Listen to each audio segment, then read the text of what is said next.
Hola, ¿cómo están? Bienvenidos al segundo capítulo de Moore Notes.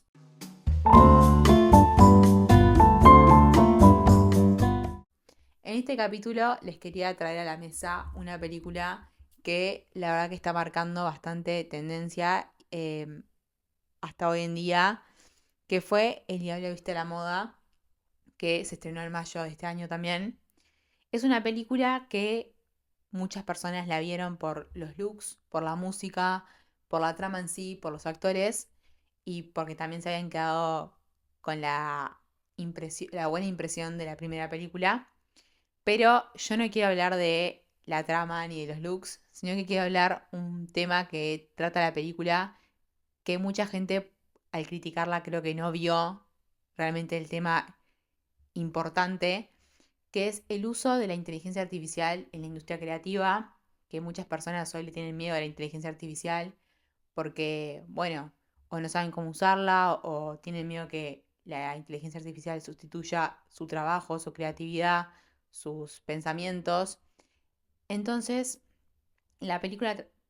la verdad que muestra muy bien ese miedo y, bueno, obviamente la muestra a través de estos condimentos más superficiales o como le quieras decir, o sea, desde la música y desde las prendas, los looks, pero tratan temas aún más profundos. Entonces, para empezar, quería contar un poco el contexto de la película, cómo surge la película, la primera. La película está basada en un libro escrito por Lauren Weisberger. Lauren trabajó para Anna Wintour como asistente en 1999 y ella describe esa experiencia como el año de los gritos, justamente porque recibía pedidos, urgencias, tareas, llamados fuera de hora, lo cual ella obviamente no, al no estar de acuerdo, termina renunciando un par de meses después de que entró a Vogue. Y bueno, una vez que ella sale de Vogue y bueno, procesa toda esa experiencia que tuvo con Anna Winter, comienza a escribir sus vivencias, su experiencia, las reflexiones, sus anécdotas en un taller de escritura, lo cual su profesora de escritura descubre, o sea, su narrativa, su historia, y le pregunta por qué no publica un libro. Bueno, después de conseguir un agente y publicar el libro, ella sin saber que el libro iba a terminar siendo un bestseller y un fenómeno que luego se tradujo en dos películas, ¿no? Y bueno, Fox compra los derechos y así empieza la primera película y hoy en día, 20 años después, salió la segunda. Y bueno, yendo un poco más también a esta segunda película, tuvo un boom bastante grande, no solo la película en sí, sino toda la campaña que se hizo antes y la gira de prensa. La verdad que tengo una reflexión sobre eso. Yo sinceramente como que le perdí un poco el hilo a todas esas campañas que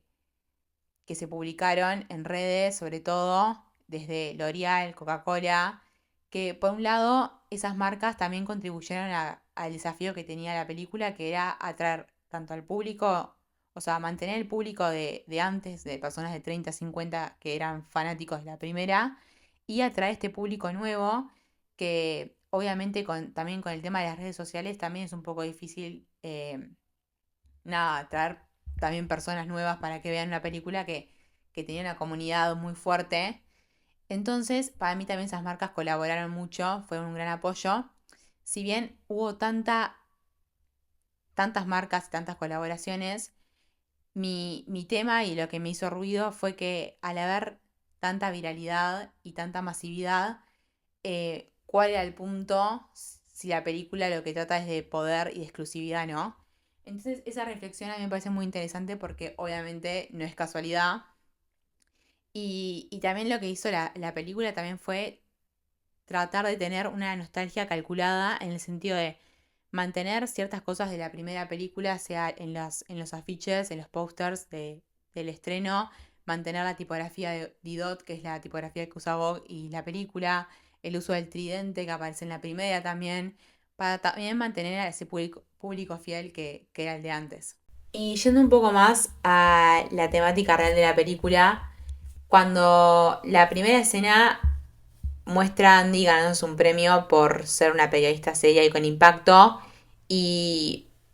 mientras recibe ese premio recibe también un mensaje anunciando que es despedida ella y sus colegas, y eso muestra el estado del periodismo hoy en día. Y por otro lado, Miranda está pasando por un escándalo porque publica un artículo elogiando una marca de fast fashion sin hacer cuenta que esa marca tenía, o sea, trabajaba con personas que no les brindaban los derechos laborales necesarios y trabajaban en condiciones precarias. Entonces la cancelan. Obviamente la cultura de la cancelación, que es algo que pasa hoy en día, también lo muestran en la película. Y también es como importante que, claro, Miranda es una persona que tenía mucho poder y mucha influencia, y muestran cómo ella ni siquiera fue capaz de verificar eso. Entonces, bueno, también como que es importante esa escena en la película. Y bueno, cosas que en 2006 no pasaban, que a diferencia de 2026 sí, que es esa presión de que uno tiene de publicar bajo la presión de los links, perdón, clics y el algoritmo, ¿no? Que está hoy como que publicamos y reproducimos y también hacemos copy-paste en información que capaz no verificamos y que le contamos a alguna persona y decimos sí, lo vi en un reel y capaz que no sabemos si esa información es verdad. Obviamente me incluyo porque me pasa muchas veces. Y también producimos contenido como para adentrarnos en el algoritmo y ser virales y no para decir la verdad. Y también otra diferencia que pasa en estas dos películas es que el enemigo cambia. En la primera película Miranda era más como el enemigo, se muestra como quién tenía la última palabra, quién podía entrar en la industria de la moda, quién tenía poder, quién estaba en esa exclusividad, a diferencia de la segunda, que es quién controla los medios de comunicación. Bueno, por ejemplo, ha pasado que Jeff Bezos compró el Washington Post, entonces como que esas cosas que pasan hoy en día en la realidad se muestran en la película. Y bueno, también otra cosa importante es que en la película hay un antagonista que quiere comprar Runaway, pero no por amor como al arte, ni al periodismo, ni a la comunicación, ni a la moda en sí.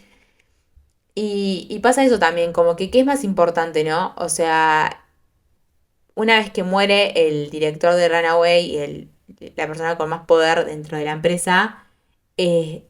surge la posibilidad de contratar consultores. Y también es eso, o sea, ¿qué es más importante, el legado histórico que tiene la empresa o la posibilidad de poder contratar o la importancia de la economía y las finanzas para poder seguir adelante con la empresa? Eso también se muestra en la película. La película tiene dos frases que para mí resumen en la temática de una forma como muy exacta en realidad. Una frase viene del personaje de Nigel, que es el director de arte. Nigel lo que contaba era que antes él pasaba como 4 semanas en África haciendo una producción tremenda con fotógrafos, con modelos, con una narrativa que le llevaba mucho tiempo producirla y crearla de antes, obviamente, y que hoy en día se pasaba 2 horas en un estudio para crear un contenido en redes que le haga una persona desde el baño de su casa. Literalmente dice eso. Y bueno, también eso lo que decía de adentrarnos en el algoritmo antes que la importancia de una narrativa real, ¿no? Y contada por una persona con experiencia y con una capacidad de pensar. Y también lo que pasa es que muestra el colapso y el recorte de presupuestos que hay en las revistas hoy en día. Y no lo cuenta desde la nostalgia, sino eso, de la realidad del recorte de presupuestos. Y también, obviamente, se refleja en la realidad. O sea, Vogue redujo desde los años 40 hasta ahora el número de revistas, y que hoy en día se prioriza más la calidad y la circunstancia de por qué publica una revista antes que la cantidad, que se puede entender, obviamente. Y por entender también ese valor, hoy en día existe como una vuelta a esas revistas de moda, a esa parte de física en realidad, que se utiliza también como fuente de inspiración, como coleccionar revistas, como hacer moodboards, que esas son cosas que Pinterest nunca va a tener. Y que además Pinterest hoy en día es como algo para la popularidad, que marca la popularidad y no marca como el futuro de la moda en este caso, ¿no? Y por esa búsqueda de proyectar a futuro surge también esa frase de Miranda que es,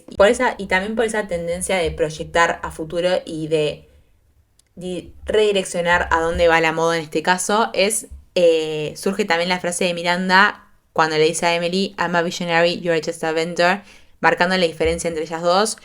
Miranda se describe a ella como una persona que tiene una visión por cambiar la dirección de una empresa, obviamente desde el lado del cariño y del amor que le tiene a la moda,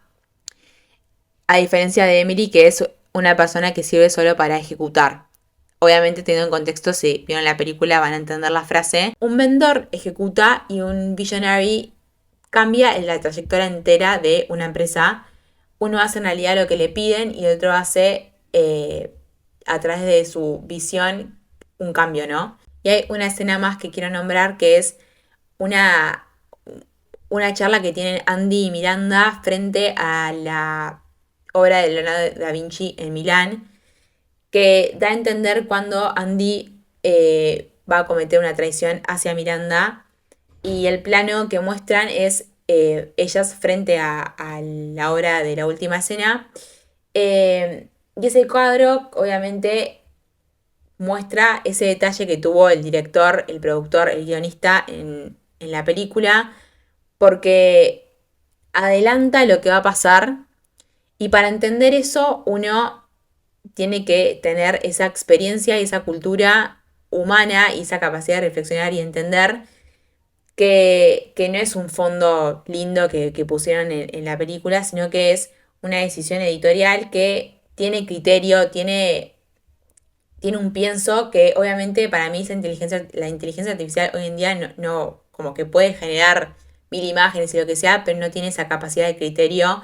que tienen los humanos hoy en día, que además ese criterio para poder entender de por qué esa obra está ahí y no otra, por ejemplo, ¿no? Yendo un poco más a las reflexiones y qué me dejó a mí la película,